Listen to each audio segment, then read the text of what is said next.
Hello students, इस video के अंतर्गत हम लोग यूज ऑफ कुड, कैन का पास्ट टेंस कुड होता है, उसके विषय में जानकारी प्राप्त करेंगे और शुड का प्रयोग चाहिए के अर्थ में कहां कहां होता है, क्या उसकी विशेषताएं हैं, कैसे हम हिंदी से अंग्रेजी में उसका प्रयोग करते हैं, उसकी शर्तें क्या हैं, इसके विषय में जानकारी प्राप्त करेंगे।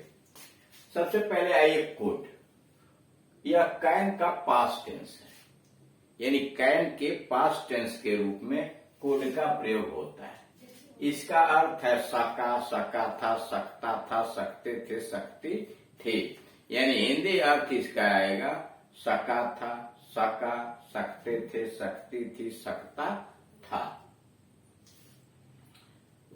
इसका प्रयोग प्रायः पास्ट टेंस के वाक्यों में होता है, यानी कुड का प्रयोग प्रायः पास्ट टेंस के वाक्यों में होता है। इनसे निम्नलिखित बातों का बोध होता है। पहला,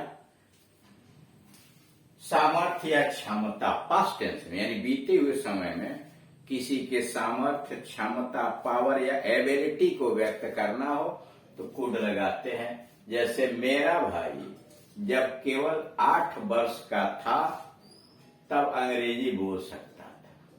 my brother could speak English, मेरा भाई अंग्रेजी बोल सकता था। My brother could speak English when he was only 8 years old, जब वह केवल 8 वर्ष का था। फिर देखिए, मेरा भाई अंग्रेजी बोल सकता था। My brother could speak English जब वह केवल 8 वर्ष का था। When he was only 8 years old, जब वह केवल 8 वर्ष का था। जब वह छोटा था तो संस्कृत लिख सकता था। When he was young, जब वह छोटा था। When he was young, he could write Sanskrit.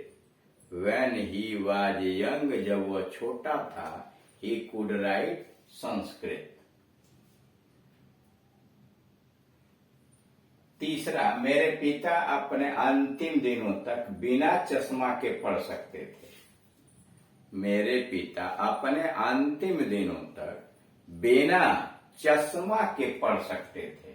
My father could read without glasses. My father could read without glasses till his last days. My father could read without glasses till his last days. दूसरा आता है, भूतकाल की संभावना, past possibility व्यक्त करने के लिए भी कुड का प्रयोग होता है। भूतकाल की संभावना यानी बीते हुए समय में संभावना व्यक्त करने के लिए भी कुड का प्रयोग होता है। यदि वह शीघ्रता किया होता तो गाड़ी पकड़ सकता था। He could have caught, वह गाड़ी पकड़ सकता था। He could have caught the train if he had hurried. If he had hurried, जब उसने शीघ्रता किया होता। He could have caught the train, वह गाड़ी पकड़ सकता था।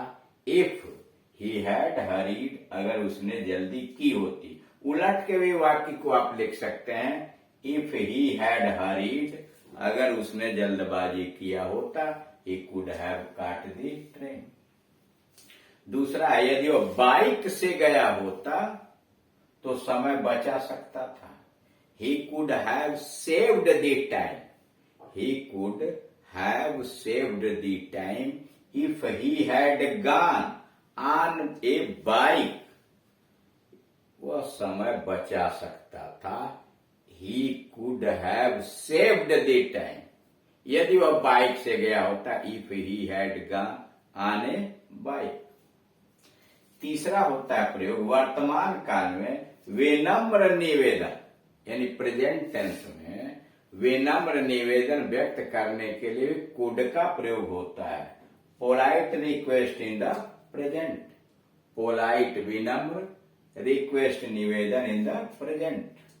जैसे क्या आप यह पुस्तक मुझे एक दिन के लिए उधार दे सकते हैं। प्रेजेंट टेंस में पोलाइट रिक्वेस्ट है। Could you lend me this book for a day. क्या आप मुझे यह पुस्तक एक दिन के लिए उधार दे सकते हैं। Could you lend me this book for a day. दूसरा है, क्या कृपया आप मुझे होटल का रास्ता बता सकते हैं। Could you tell me the way to the hotel. Could you tell me the way to the hotel. क्या कृपया आप मुझे होटल का रास्ता बता सकते हैं। क्या मैं आपका टेलीफोन प्रयोग कर सकता हूं। Could I use your phone please. Could I use your phone please. यानी कुड का प्रयोग प्रेजेंट टेंस में पोलाइट रिक्वेस्ट व्यक्त करने के लिए भी आता है। अब आइए यूज ऑफ शुड। शुड का मतलब होता है चाहिए। शुड का अर्थ है चाहिए। इनका प्रयोग निम्नवत होता है। इनडायरेक्ट स्पीच में शैल के पास्ट टेंस का भाव प्रकट करने के लिए शुड का प्रयोग होता है।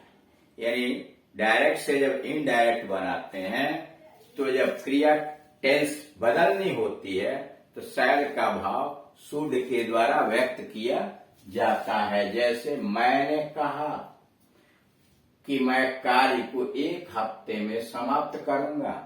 मैंने कहा आई सेड। मैं कार्य को एक हफ्ते में समाप्त करूंगा। I shall do the work in a week. Direct में लिखा है इन्वर्टेड कॉमा में I shall do the work in a week. उसी को इनडायरेक्ट में जब बदला गया I said that I should do. Shall का शुड हो गया। I should do the work in a week. यानी जब डायरेक्ट से इनडायरेक्ट में बदलेंगे आप तो शैल का भाव शुड के द्वारा व्यक्त किया जाता है। यानी शैल का पास्ट टेंस शुड लगाया जाता है। दूसरा सलाह या सुझाव एडवाइस या सजेशन प्रकट करने के लिए भी शुड का प्रयोग होता है। यानी किसी को सलाह देनी हो सुझाव देना हो तो शुड का प्रयोग करते हैं। जैसे उसे धूप में नहीं खेलना चाहिए। He should not play in the sun. He should not play in the sun. वो बहुत कमजोर है। He is very weak. उसे धूप में नहीं खेलना चाहिए। He should not play in the sun. ये क्या सुझाव है। He is very weak. दूसरा, छात्रों को परीक्षा में अनुचित साधनों का प्रयोग नहीं करना चाहिए। The students should not use unfair means। अनुचित साधनों का in the examination। छात्रों को परीक्षा में अनुचित साधनों का प्रयोग नहीं करना चाहिए। The students should not use unfair means in the examination।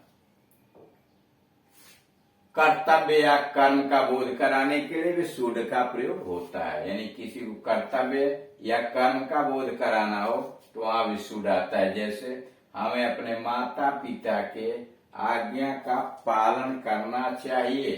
We should obey our parents. हमें अपने माता पिता के आदेश का पालन करना चाहिए। We should obey our parents. दूसरा, हमें अपने देश को प्रेम करना चाहिए। We should love our country. ये क्या कर्तव्य है। We should love our country. चौथा, शर्त प्रकट करने के लिए भी शुड का प्रयोग होता है। यदि आज वर्षा हुई तो मैच नहीं होगा। Should it rain. जहां इफ लगता है ना, इफ को हटा के वहां शुड लगा दिया। Should it rain today. अगर आज वर्षा हुई there will be no match. तो कोई मैच नहीं होगा।